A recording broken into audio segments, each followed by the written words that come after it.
Hi, welcome back. I'm Connie Kolosey, Director of Media, Text, and Digital Learning. And on this episode of Digital Learning, I am speaking with Britt Moseley and Dennis Russo. And we are talking about some exciting resources available to students and teachers here in Pinellas County. And we're talking about a project beyond the classroom that we are all working on, where we're creating something that has never been done before. And that's always fun, exciting, messy, scary. And one of the resources that is going to help us implement this program is a program called Safari Montage. And so Safari Montage will help us with beyond the classroom, but it creates a great opportunity for our teachers in terms of teaching resources. And so Britt has quickly becoming our Safari Montage expert. Britt, tell us a little bit about what it is. Okay, so Safari Montage, technically we call it a LOR, which is a Learning Object Repository.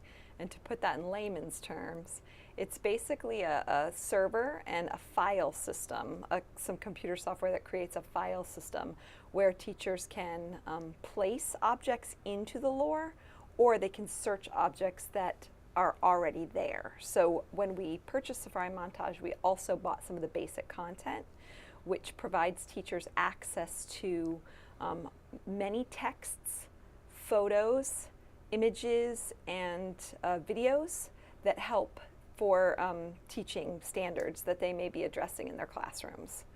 And if there are things that you want to put in the LOR, there are ways to do that in Safari Montage, so you can upload your own learning objects. Wow. So this sounds exciting. Yes. Dennis, can you drive us a little bit and have us go? I want to mention that right now, Safari Montage will be, shortly it will be available on our clever icon that we were discussing the first part of this show. Right now it's easily accessed at safari.pcsb.org. Safari.pcsb.org. We can put that in. You've already done that, and so you've logged in. I can see that Britt Moseley is logged in here, and so this is the dashboard view. So tell us a little bit about what we're looking at. Just to add one more thing for that, teachers have access and students have access. There isn't parental access at this point. I don't think parents have access to this. So if a parent's trying to log in, you need district credentials to be able to get into Safari Montage. So what we're looking at here is the dashboard when you go to Safari Montage. As you can see, it's clean, it's explicit, easy to follow. If you want to, let's try to search for something, Dennis. Do you mind selecting the search application? So when you search in Safari Montage, when you visit it the first time, you're going to see that there are a lot of search criterion that you are brought to so that you can search well. Typically, most people are just going to search by a keyword. So would anyone like to suggest a keyword to search with? Let's search by war. Go ahead and put war in, or even hurricane if you'd like to, since we're going war. It's okay, shorter. war. War's that. He knows how to spell that one. One of the things that you can do before you search, and we searched, you'll notice that the grade range we searched pre-K to adult.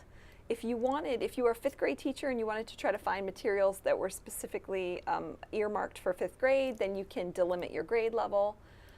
So go ahead. But as you do that, you limit. Yes, and let's look at that before you hit the search. You can see here that there are 3,535 images related to war in the system. There are 125 audio files related to war. We have 134 documents, 2,662 web pages. There are actually full books that are related to war in ebook format. I have personally uploaded 2 files related to war. And so you'll see all these things available. I think the first one, which I can't see, is videos. Yes, and there are certain ones that Safari's put in and other ones that are web streaming. So once we delimit it to 5th grade, those resources, and I think it didn't go. I did not. That's okay.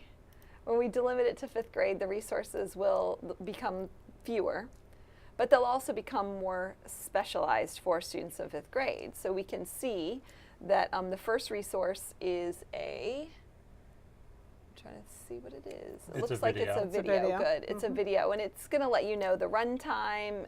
It can begin in 5th grade and carry on to adult. There's a nice description, and over to the far right, you can see the publisher who entered the resource.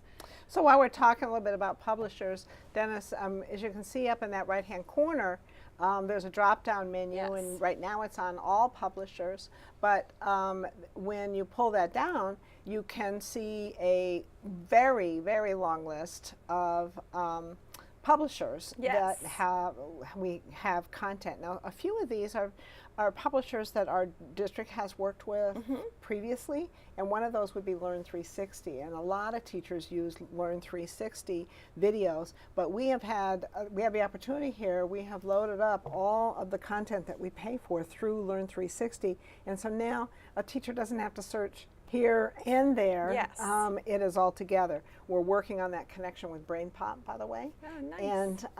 and some of the other resources that we do pay for. So it's a one-stop place to be able to find the resources that you'll use. And the beauty of this is that all the resources that you find here are vetted. They're either vetted through the publishers that we've purchased, through Safari Montage, also through teachers that will upload and put things into our lore. So let's talk a little bit about teachers uploading things. I know that, for example, there's all kinds of stuff out there on YouTube, and teachers often want to use a YouTube video. And so how does, and it's not always reliable, what are some of the challenges to teachers using So I think YouTube? the biggest complaint we hear from teachers about using YouTube is sometimes it's blocked by the district.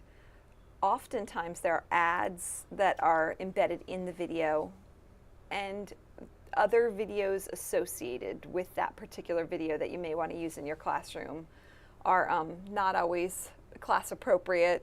So those are some of the biggest complaints. Another thing that a teacher might like to do is not watch the whole video. They might have just a certain clip in the video that they want to watch. So if you just go directly to YouTube, you don't have much power to control that environment. But if you upload the YouTube video to Safari Montage, you do have power to do that. And the other thing that you can do as a teacher is associate that video to whatever standard you're teaching with it. And then it's searchable by standard, which is something that we didn't look at yet, but that's another huge benefit to Safari Let's Montage. see if we can take a look at searching by standards. Okay. So you're going to go back up to the blue bar across the top and select standards.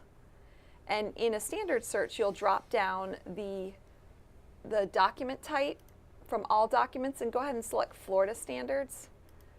And then drop down the second one. We want the language, oh, it looks like it's there. We want the language arts standards. And then select a grade range, because otherwise you're going to have a plethora of resources. So pick any grade and go ahead and So we've done middle school here Yes. now, 6 to 8. So now what you'll see is you'll see all the standards there. Select a standard that we might like to work with. Maybe select reading standards for informational text.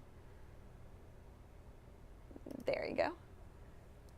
So now you can see these are the actual standards that a 6th grade student would be working with informational text. And over to the right side of the screen, you can see the number of titles that are correlated with each of those standards. So go ahead and select that.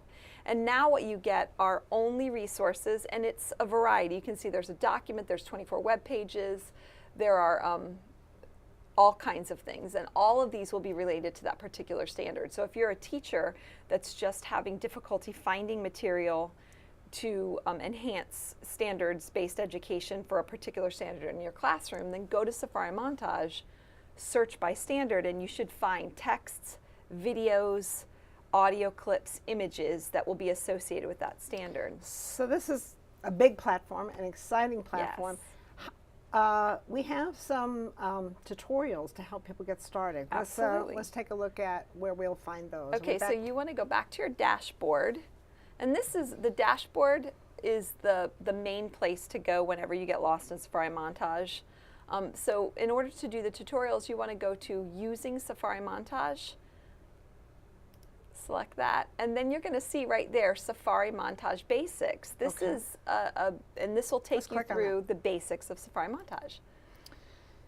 So these are broken down into little clips, and the first one there says, Introduction to Safari Montage, which I already gave you, and it'll explain what a lore is. The next one is about searching and finding content in the lore. The third one is about building a playlist.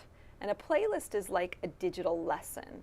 So and there are actually two kinds of playlists, but the most common playlist a teacher would make would be like a lesson plan, where you might put an instructional video, you might upload some practice activities that you would ask a student to do, and ultimately for the various targets to meet the standard. So you can put them in the order that students should be learning the material in order to master it.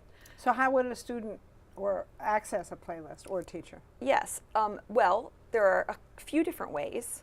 If a student were to go to Safari Montage on his own to begin to do some extra work to support his learning, he can search by a standard if he knows what his standard is that he needs. But most often there is a permalink associated with a playlist, and a teacher would send that out by email, give that to the child in the classroom, so that maybe place it in a class notebook, which you were able to see that we have Office integrated here. And the student would just select the permalink and get right to the lesson that they need to work on. All right, well, there's this and so much more. By the way, for teachers that do take advantage of that Safari Montage Basics, they can actually earn component points, and Oh, they can great. get a little badge and have it on their signature so everyone will know that they have completed Safari Montage Basics. Well, thank you for being here. I am sure that over the course of this year you will be back to give us some updates on our exciting Beyond the Classroom project. I hope that you have gained some useful information today, and that you will join us next time for digital learning.